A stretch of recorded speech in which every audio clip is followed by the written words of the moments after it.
Welcome back to another episode of SMS Real Talk Mentality, where my mentality talks real. And this is Mr. Inbetween, the FX series trailer review. Well, not just the trailer review, but the actual review of the whole series.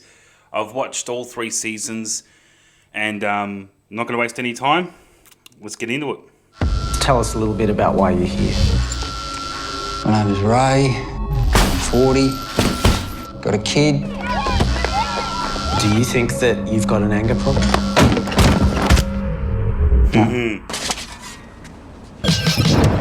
Not at all. There's people in this world who will take and take till there's nothing left here. Whoa.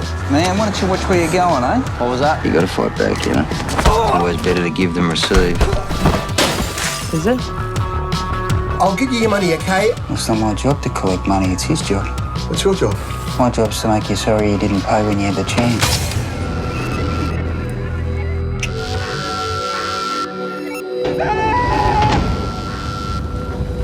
I'm Brittany's dad. I work in the security industry. Yeah, mate. Have you ever killed anybody? Once. I'm just kidding, mate.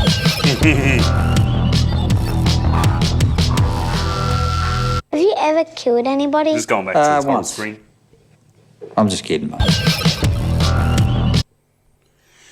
So, Mr. Inbetween, I have to say, this show, and I agree with everybody who's watched it too, this show is 100,000,000% underrated. If you're a fan of John Wick, right, and I'm not going to say that Ray Shoesmith is a John Wick, or that there's any real comparison between them except for the fact that they just kill a whole bunch of people. But this is something different. This is something that I've been eyeing off for the longest time, and I finally watched all 3 seasons, and I will say what's been said 100 times over by everyone who's watched this. It is criminal that they've only made 3 seasons of this. It is criminal that the producers, directors, everyone who was involved in making this, the director and producers were all like, we practically milked this for what it was worth. We don't think, we're never ever going to make a season 4 or 5 or 6. We're not going to do any more on this. And this is completely spoilers. So it's not spoiler free. This is completely spoilers. So if you want to go and watch the show for itself, click off this and go and watch the show, because this is something that I thought to myself, this is going to be good. I watched it, and I had no fucking idea how good this wasn't just good. This was like the chef's kiss. This was perfect. You know, this is like when you watch Wolf Creek, right? Wolf Creek 1 and 2, and then you watch the Wolf Creek series. You can't get enough Wolf Creek. You know, we're waiting for a Wolf Creek 3 that's apparently in the works. And with John Jarrett and all the rest of it. And I'm just thinking to myself, this show is so underrated. Like Ray, and the way, like his menacing smile and the way that he goes about things. He's a no-nonsense guy. He doesn't fuck around. He just gets the job done. And the way that he does it, and even when he fucks up, like he's a good guy. At heart, he's a great father. He's a great guy. And just being in that criminal world of just no nonsense, no fuck arounds, you know? And him not even arguing when his relationship with Ellie goes down the drain. The fact that she feels like that he's going to abuse her because she's already been in a previous abusive relationship. And then when they bump into each other down the street many months or a year afterwards, or how long it had been at the time in the show, and he finds out that she's pregnant, and she turns around and says to him, you know, like, I hope you're happy. Yeah, I'm happy. And he reveals that his brother died like 3 months or so after they broke up. And she's so devastated and heartbroken, but it's all about her happiness. It's all about her selfishness, that she just blew him off, didn't even give him a chance to even prove that he wasn't going to be like the other bloke or abuser. He was never going to lay a hand on her, you know? I mean, this show is so criminally underrated. Anybody who's thinking about watching this, just know going into this, you are not getting what you expect. You're getting more than what you expect. This is the type of show where you wish it was like Supernatural, where they made like 17 seasons. You know, this is the type of show that could have gone on forever. And the way that it ended was like him, you know, like a year or many months have gone past. He's living in a trailer and he became a taxi driver. And then you got these two, these two like young adults or young men or youths that just want to try and take advantage of him. And he says, oh, I guess somebody's going to die tonight. And it cuts at Ray doing his smile, his really smart ass, his fuck around and find out smile. And you just know what's going to happen, but they cut from it and there's no more. And it's like, what the fuck was that? Like, this show deserves so much more better. You know, in terms of just continuing on. They could have made 50 seasons of this. How they made over 200 episodes of Bewitched. They could have done over 1,000 episodes on this. They could have done over 20 seasons. I'm not even exaggerating it. This show is not just 100%. It's not 110%. It's not a million. This is a million, trillion, billion. A perfect show.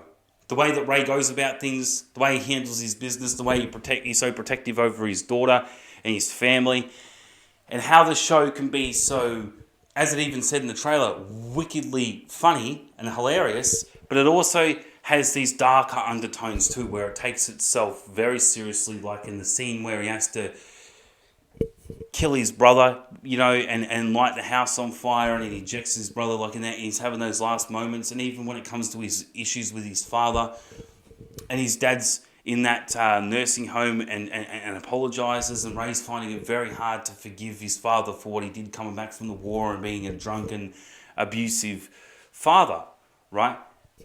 And it's great because this is like an Aussie thing and we don't get much of this. The only other thing that I can think of that's even remotely like this is John Jarratt as Mick Taylor in Wolf Creek. And Scott Ryan did so fucking good. He did so good. I'm pretty sure that's his name. The actor's name who plays Ray Shoesmith, Scott Ryan. He nailed this. And then when you go back and you watch the other thing that he did, the movie The Magician, it just kind of... The Magician I haven't seen. I've seen the trailer to it. And it gives off the Ray Shoesmith, Mr. Inbetween, but documentary, like behind-the-scenes documentary sort of feel to it. Like, this actor was born to play Ray. 100%. Like how people say... You know, Ronnie Downey Jr. was born to play Tony Stark, Iron Man. You know, or how the actor who plays Steve Rogers, or any like Marvel movie, and how it fits like a glove or like a perfect shoe going over your foot. You know, like or wearing the perfect bit of clothing. You know what I mean? It just fits and works so perfectly. Even when it comes to like things like Mad Max too, we got Mel Gibson. Or even Brandon Lee in The Crow. And you think nobody else could ever play this. Well, Scott Ryan nobody could ever replace him as Ray Shoesmith in this.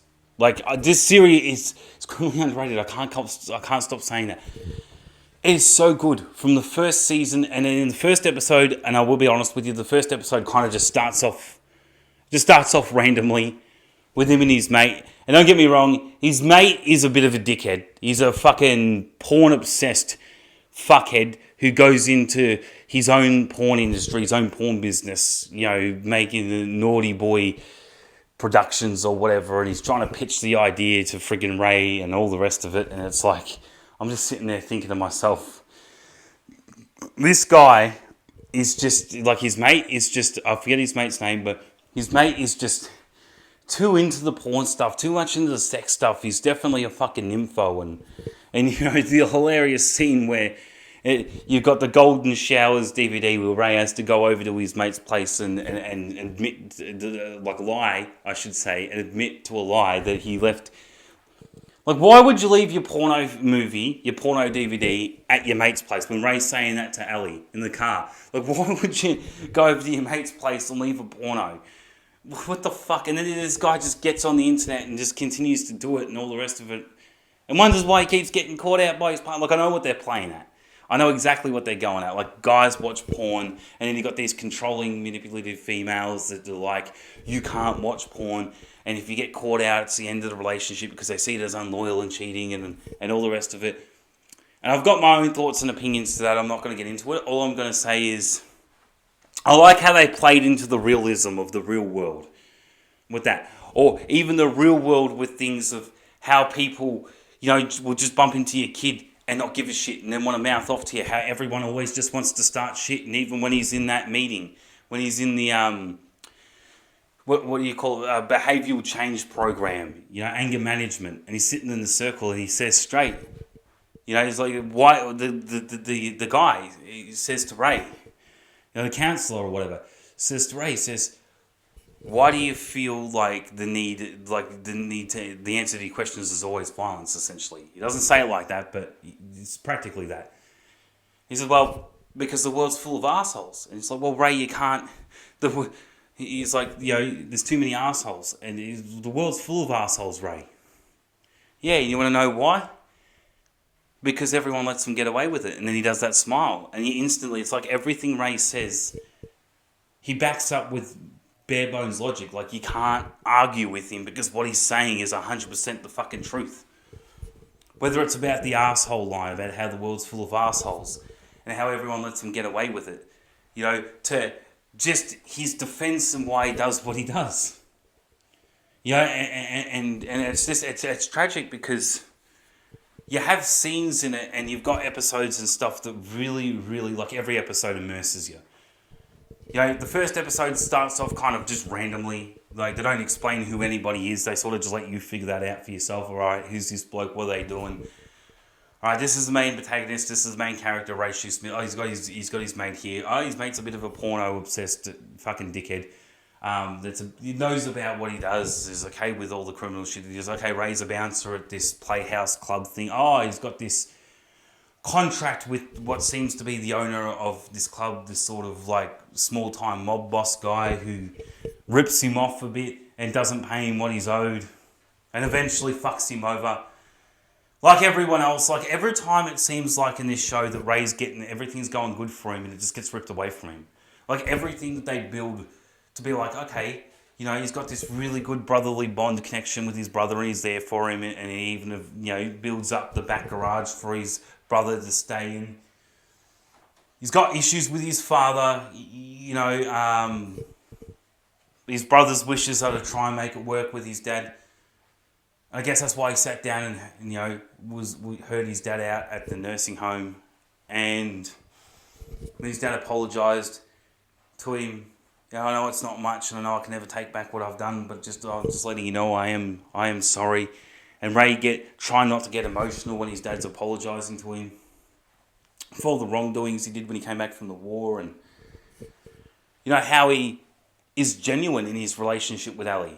She's a paramedic. It's funny how they built that, because she's a paramedic and she's there, going to work saving lives, and while she's out saving lives, Ray's out fucking ending them, being doing these contracts and stuff, hits on people. And that's his whole job. His whole job is, technically, I'm a bouncer, but if you look into it a bit more, actually, technically, I'm not just a bouncer. I'm a hitman. I'm a guy who gets paid big money. Like, the money he gets fucking paid to. Like, there's a guy who gets paid $250,000, I'm pretty sure, to take out. And this guy was a hard target. Like, he had to stake out with his mate and everything. Like, if you've seen the series, you know what I'm talking about, but that's why I said I couldn't do this without saying spoilers about how great the show is, because just everything just fits perfectly. There's not one episode that doesn't make sense to the plot of the story. Every episode just fits perfectly. From what they did with the only 3 seasons that they did, every episode feels important. Every episode, every moment, everything that happens, you're immersed in, right? And when I was watching, I'm sitting there, I'm just like, it is 12 o'clock at night going on to 1 o'clock that quickly turns into 2 o'clock because you can't help it. You watch one episode and they leave you on a bit of a cliffhanger sometimes and you just want to watch the next episode. Like, you don't give a shit how early in the morning it is or how late at night it is. You just want to keep watching. This is exactly why Mr. Inbetween is on binge. Because that's all you want to do, is just binge every episode. And when you get to the last episode in season 3 and you're saying to yourself, is that it? Like, come on. You want so much more of this. And anybody who's seen this will say it is criminally underrated, and it is criminal that they only went 3 seasons. And there's only 8 or 9 episodes in each season. Like, this show deserves so much more credit. If you're a fan of John Wick, if you're a fan of Wolf Creek, you are absolutely going to love Mr. Inbetween. Like, more than love it. And this is just one of those things that it's very special that we got it, but very, very, as I should say, aggravating that we only got 3 seasons of it. And there was only like 8 or 9 episodes per season, so... Or like 10 episodes. Well, roughly about 8 or 9 episodes per season. There's only 3 seasons of it. It's like you start...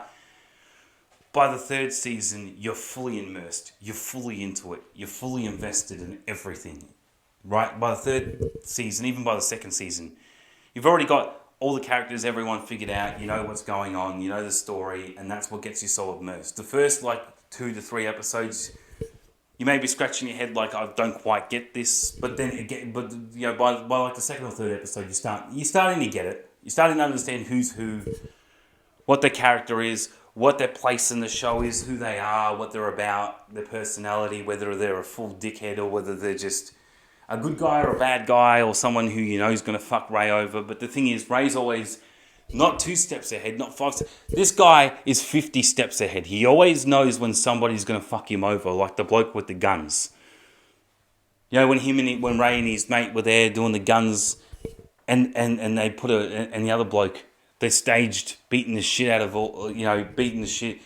They beat the shit out of Ray and his mate for real, but then this other bloke was in on it, and while Ray's back was turned, he put a blood capsule in his mouth and he was pretending to be kicked.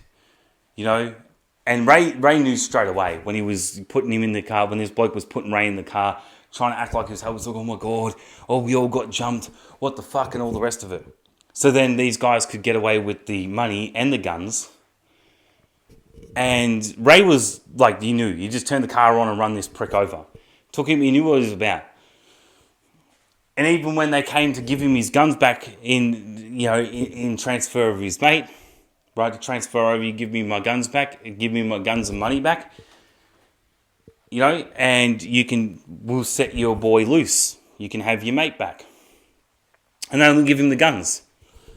And then they stick their finger up as they get back in the 4-wheel drive. It's like, what did you fucking expect? They knew that was going to happen. Again, Ray is always 50 steps ahead. You can never pull the wool over his eyes. Look, am I happy that they ended it with, they could have ended it with, death, Ray's death. Him dying.